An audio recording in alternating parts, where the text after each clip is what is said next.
Welcome. MJ's Classroom, new episode today.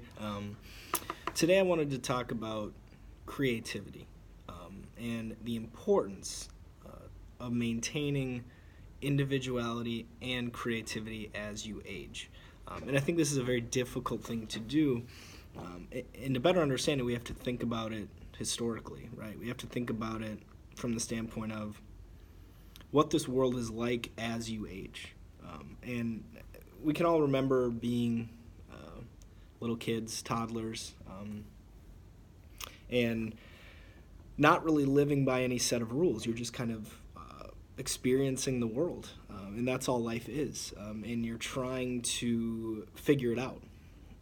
And while you're doing that, you do some weird and interesting things because you don't have any context of how to act or how to respond to things.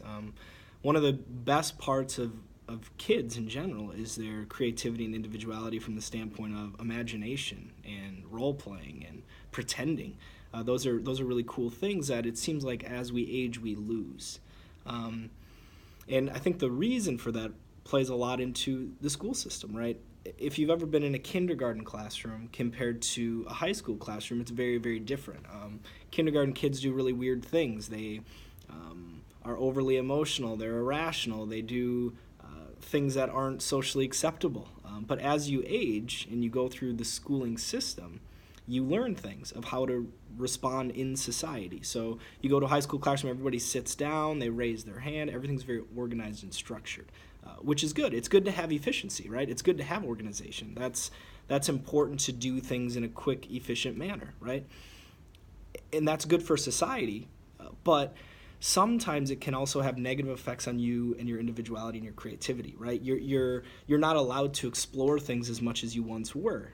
When you get to school, there's one answer for math. There's one answer for how this works. There's one answer for this. And you may not realize it at the time, but as you age, you slowly start losing that because you're learning that there's a way to do things. And when you realize there's certain ways to do things, that becomes a part of you.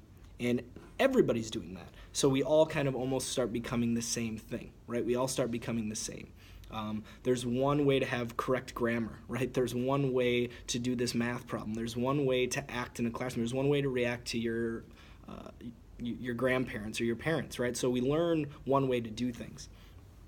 So the question is, how can we, even living in this type of society, how can we maintain our individuality and creativity? And the one thing that I always recommend would be some type of art or music or personal expression or creating something. I think that's vital as you age. So whether it's you like to draw or you like to write, a lot of people who like reading books write your own stories. What a great way to maintain your creativity and create something. I mean, that's awesome. And so few people do that, even if it's poetry or just writing something. And if you keep doing that as you age, you will maintain at least a little bit of that individuality and creativity that you lose as you age. And I think the problem with a lot of adults is that as they age, they don't do any creation. They're just kind of falling into the routines that the world wants them to fall into, and we all become very, very similar. And like I said, there's nothing wrong with efficiency. I'm huge. That's been great for society. But now, what can we do to maintain this individuality and creativity? Music is a great way too. If you play an instrument, don't give that up. Think about the amount of people who play an instrument in middle school and high school and then eventually give it up completely after high school. That's unfortunate. I mean, it's nice to be able to sit down and express yourself some way, creatively. I think that's awesome. So I once again, I can't stress enough the importance for all of you to find something where you're creating, expressing yourself, you have an outlet. I think that's really, really important because the world today really is trying to force you into a box, to be a certain way and act the way society would like you to. And you can do that during the day, but it would be nice to come home and have something where you can express yourself. I think that's important.